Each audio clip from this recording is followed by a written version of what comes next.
Krishna Krishna Krishna Hare Hare Hare Ram Ram Ram Hare Hare Hare Krishna Krishna Krishna Hare Hare Hare Ram Ram Hare Hare Hare Krishna Krishna Krishna Hare Hare Hare Ram Ram Hare Hare Hare Krishna Krishna Krishna Hare Hare Hare Ram Ram Hare Hare Hare Krishna Krishna Krishna Hare Hare Hare Ram Hare Hare Hare Krishna Krishna Krishna Hare Hare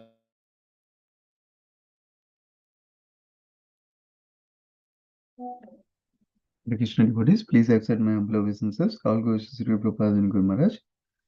Yeah, so Mataji, whenever you're ready, you can start, Mataji. Okay, Prabhuji. Om Namo Bhagavate Vasudevaya. Om Namo Bhagavate Vasudevaya. Om Namo Bhagavate Vasudevaya. Narayanam Namaskritya Naran Chaiva Narottamam Devim Saraswatim Vyasam Tato Jayamudhirayet. Nashtaprayeshu apatreshu Nityam Bhagavata Sevaya. Bhagavate Uttama Shloke Bhaktir Bhavati Naishtaki. Today we will continue reading from 3rd Canto, Chapter 14, entitled Pregnancy of Diti in the Evening, from text 14. Our well-wisher father, Daksha, after knowing our intentions, handed over 13 of his daughters unto you, and since then we have all been faithful. Text 15. O lotus-eyed one, kindly bless me by fulfilling my desire. When someone in distress approaches a great person, his pleas should never go in vain. Text 16. O hero, Vidura, Diti, being thus afflicted by the contamination of lust and therefore poor and talkative, was pacified by the son of Marichi in suitable words. Text 17. O afflicted one, I shall forthwith gratify whatever desire is dear to you, for who else but you is the source of the 3 perfections of liberation. Text 18. As one can cross over the ocean with sea-going vessels, one can cross the dangerous situation of the material ocean by living with a wife. Text 19. O respectful one, a wife is so helpful that she is called the better half of a man's body because of her sharing in all auspicious activities. A man can move without anxiety, entrusting all responsibilities to his wife. Text 20. As a fort commander very easily conquers invading plunderers, by taking shelter of a wife, one can conquer the senses, which are unconquerable in the other social orders. Text 21. O Queen of the home, we are not able to act like you, nor could we repay you for what you have done, even if we worked for our entire life or even after death. To repay you is not possible, even for those who are admirers of personal qualities. Text 22. Even though it is not possible to repay you, I shall satisfy your sex desire immediately for the sake of begetting children, but you must wait for only a few seconds so that others may not reproach me. Text 23. This particular time is most inauspicious because at this time the horrible-looking ghosts and constant companions of the Lord of the ghosts are visible. Text 24. Lord Shiva, the king of ghosts, sitting on the back of his bull carrier, travels at this time, accompanied by ghosts who follow him for their welfare. Text 25. Lord Shiva's body is reddish and he is unstained, but he is covered with ashes. His hair is dusty from the whirlwind dust of the burning crematorium. He is the younger brother of your husband, and he sees with his 3 eyes. Text 26. Lord Shiva regards no one as his relative, yet there is no one who is not connected with him. He does not regard anyone as very favorable or abominable. We respectfully worship the remnants of his foodstuff and we vow to accept what is rejected by him. Hare Krishna. Thank you, Prabhuji.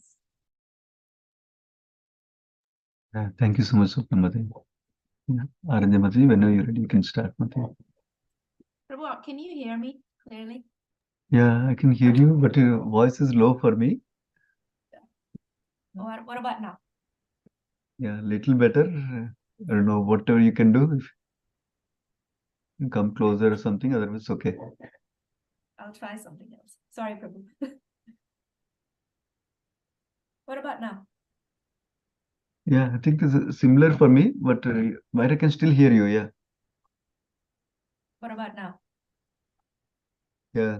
I don't know how about others. Others are okay with that in level. It is low, Prabhuji. Yeah, Is it very low? Yeah. yeah, relatively low. Yeah. How about others? Yeah, but audible, Prabhu. Audible. Yes, yeah, It's audible? Okay. yes. You Sorry. continue. I always have this problem. Hare Krishna, everyone. Please accept my humble obeisances. All glories to Srila Prabhupada. I'm going to speak louder. I'm going to scream, hopefully not. So we are, I was given verses 14 to 26. So it's overlapping the stories. So you might already heard what I will say in the previous classes, and you will hear in the future classes as well. So chapter 14 is about pregnancy of Diti in the evening. Diti in the evening. So far, just a second, I need to do this. So far, we are still hearing about Maitreya Muni conversing with Vidura in this chapter as well. And Vidura wants to know more from Maitreya Muni regarding why did Varadev kill Hiranyaksha and what was the cause of their fight. So Vidura's mind was very inquisitive. So right now in this chapter, we are talking about Diti. Please know the fact that I'm not an expert on this. I'm just going to repeat what I've heard from the lectures or from other senior devotees. So from text 8 to 15, Diti approached Kashyapa for union. So in text 8, you heard that Diti, who is a bona fide wife, daughter of Daksha, she's also, Daksha is also one of the sons of Brahma, who had 16 daughters and 13 of them married to Kashyap Muni. And then he asked separately to each of them, who would you like as your husband? And they all requested Kashyap Muni as their husband, who is a Prajapati and responsible for generating Praja. The generating Praja means living entities in the world. So Diti, being afflicted with sex desire, begged her husband, Kashyap, the son of Marichi, to have intercourse with her in the evening in order to beget a child. In the 11th purport, Srila Prabhupada says that it was not exactly that she was afflicted by sex desires, but she desired sons. Since she had no sons, she felt poorer than the other co-wives. So all other 12 sisters had sons. So she's requesting union at a wrong time of the day, according to the Vedic regulations. And according to Vedic regulations, you're not supposed to have union during the juncture of Sandhya, which is like the evening and the nighttime, that juncture. Srila Prabhupada says that what is the purpose of union between wife and husband? It is primarily to beget Krishna conscious children. In text 12, Srila Prabhupada says that according to Rishabdev, one should not become a father or mother unless one is confident that he can beget children whom he can deliver from the clutches of birth and death, right? And he says that human life is the only opportunity to get out of the material scene, which is full of miseries of birth, death, old age, and disease. And every human being should should be given the opportunity to take advantage of his human form of life. And a father like Kashyapa is supposed to beget good children for the purpose of liberation. So that's what we heard already, right? In text 14, so I'm using the Subodhini. So in text 14, it says that all of us 13 sisters are equally faithful to you. Why should I alone remain without a child? So she wants to have children, basically. In text, and then in text 15, Diti is approaching Kashyap Muni, and she's saying that a great person shouldn't neglect one who approaches him in distress. So she was distressed, basically. In text 16 and onward, so in 16 to 31 verses, I'm not going to go over the up until 31. I'm only supposed to cover until 26 verse. So, but in 16 to 31, Kashyapa is responding to Diti. And so in 16 onwards, Kashyap Muni, he starts with glorifying his wife first, who's Diti. And he tries to reason with her why we should not have union. And we learn a lot from this section from 16 onward verses, that first of all, Kashyap Muni was not strong spiritually in this situation. He did not have sufficient strength to refuse his wife. Therefore, he tried to dissuade her only with pacifying words. That's what Srila Prabhupada says in the purport, that he tried to dissuade her only with pacifying words. In text 16, Srila Prabhupada addresses Vidura as a hero because of his self-control. So lesson that we can learn is that if we practice our devotional service to Krishna nicely, without enviousness, without jealousy, without anything, without it's like Tiranapi Sunichena, then we can control our senses, right? And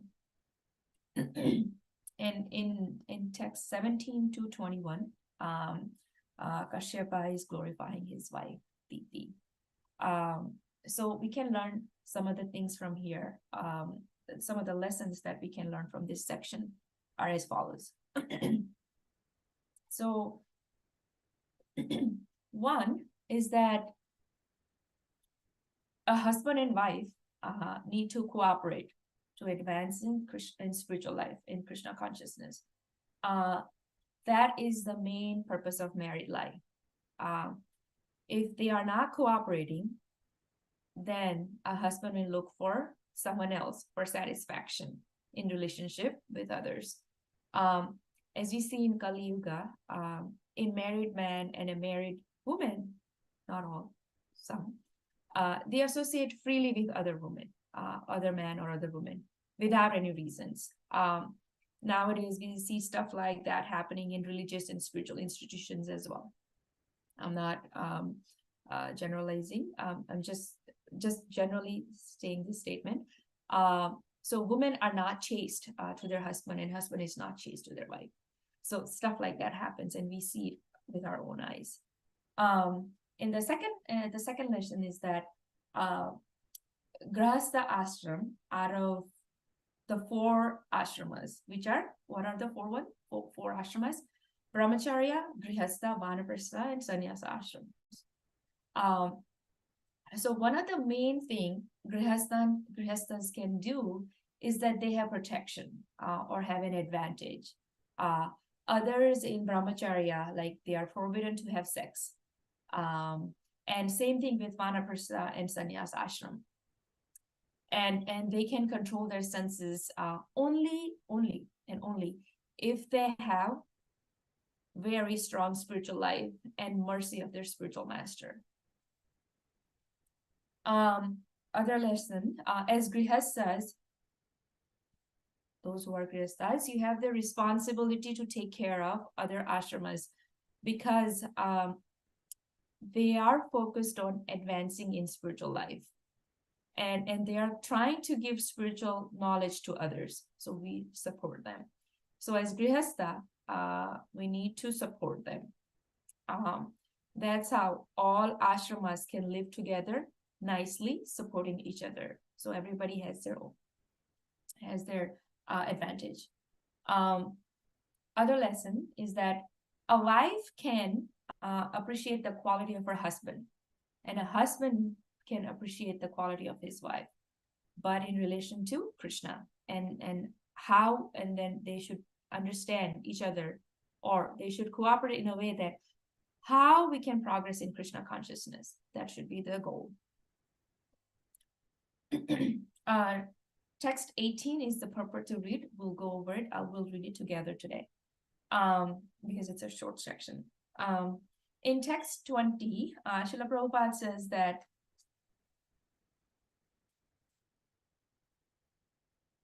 a grihastha is saved, however, because of his faithful wife.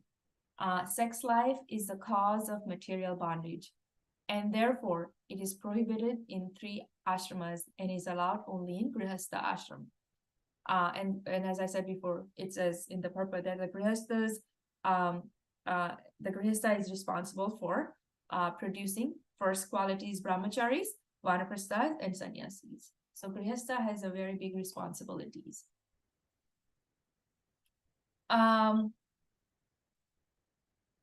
In text 22 to 29, Kashyapa's reasons for postponing union. So since I have to cover only the up until 26, so in those verses between 22 and 26, Kashyap Muni, I'm just going to summarize a bit. So Kashyap Muni tries to give different reasons for Diti to control her senses, because it's not an appropriate time at that time, which is evening Sandhya time. He's saying, why don't we wait for one more muhurta, which is one muhurta is what, 48 minutes. Because at this time, the muhurta that she was requesting, that he's saying at this time, Lord Shiva's followers, which are who are ghosts, are going around at this time, which is the Sandhya time. And if you want to read it, you can read about there's glorification of Lord Shiva here. So that how Lord Shiva is not a Jiva Tattva, etc. So he's saying, so Kashyap Muni is saying to Diti that Lord Shiva is going around at this time, and he'll notice that you're not following the rules and regulations. And he's saying that he cannot be fooled, as he's almost like the Supreme Lord. And he has 3 eyes and he can see things. And he says that Lord Shiva is also the husband of your sister Sati. Sati is another daughter of Daksha. So even then, even though he's your brother-in-law, he's not going to spare us, as he's equal to everyone.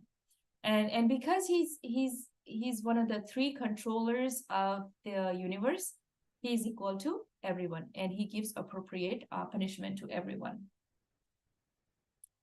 So Lord Shiva is very merciful. So I'm just going to summarize the 25 to 26.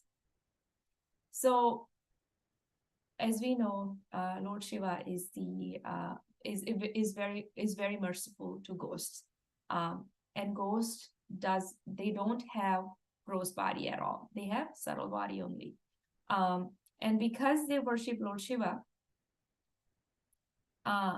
Lord Shiva places them in the womb of a woman who is having union at an inappropriate time. So that's the mercy Lord Shiva is giving to the ghost for people who are not following the rules properly. So we have to be very careful. So Kashyap Muni is giving all these reasons. He's giving all these reasons, but ultimately, you'll hear more about that. Ultimately, he could not control himself because he's not spiritually strong. That's the aspect we can learn from here, is that we have to be spiritual, like we have to be strong spiritually in all aspects, because you can see in our daily life that we even just giving an example of chanting, like when we are doing 16 rounds, just I'm speaking for myself, mind goes everywhere and everywhere. And even like if you can practice like not thinking of anything but Krishna, if you can try that one day, like one day just don't think about anything, just think about Krishna and see how that goes. Like your day will be very beautiful. Even if it's 2 hours, just don't think about anything, not even work or anything if you have day off. So basically we need to be spiritually strong. And how can we become spiritually strong? That's like our sadhana should be good. Every day we wake up in Brahma Muhurta and chant our rounds without any distractions. So those are the verses that I had to cover, but I'm going to pull up text 18 that we are supposed to read for today.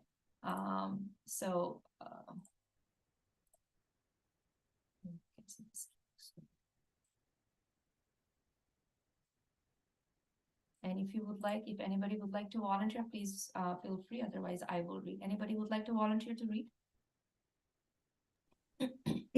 Hare Krishna Mataji, I can read the part.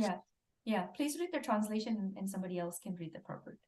Okay, thank you. Yeah. And so now the translation on Krishna Srila Prabhupada.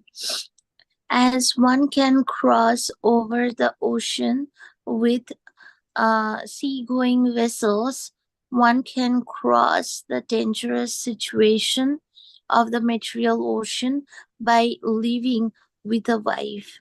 Hare Krishna Mataji. Anybody would like to volunteer to read? So purport by His Divine Grace, A.C. Bhaktivedanta Swami Srila Prabhupada. I mean, I already said that in the summary, but we'll read it because it's the purport of the day. So there are 4 social orders for cooperation in the endeavor for liberation from material existence. The orders of brahmacharya or pious student life, household life with a wife, retired life, and renounced life all depend for successful advancement on the householder who lives with a wife. This cooperation is essential for the proper functioning of the institution of the 4 social orders and the 4 spiritual orders of life. This Vedic Varnashrama system is generally known as the caste system. The man who lives with a wife has a great responsibility in maintaining the members of the other social orders, the brahmacharis, vanaprasthas, and sannyasis. Except for grahasthas or the householders, everyone is supposed to engage in the spiritual advancement of life, and therefore the brahmachari, the vanaprastha, and the sannyasi have very little time to earn a livelihood. They therefore collect alms from the grihasthas, and thus they secure the bare necessities of life and cultivate spiritual understanding. By helping the other 3 sections of society cultivate spiritual values, the householder who makes advancement in spiritual life, ultimately, every member of society automatically becomes spiritually advanced and easily crosses the ocean of nations. So at this, thank you very much. Srila Prabhupada ki jai. Hare Krishna. Thank you, Prabhu.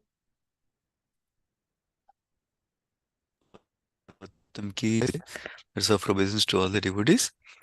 Vanchakalpa tarubhyascha kupasindhu bhevacha Paditanam pavanebhyo Vaishnavebhyo namo namaha. Thank you so much, Mate. Hare Krishna.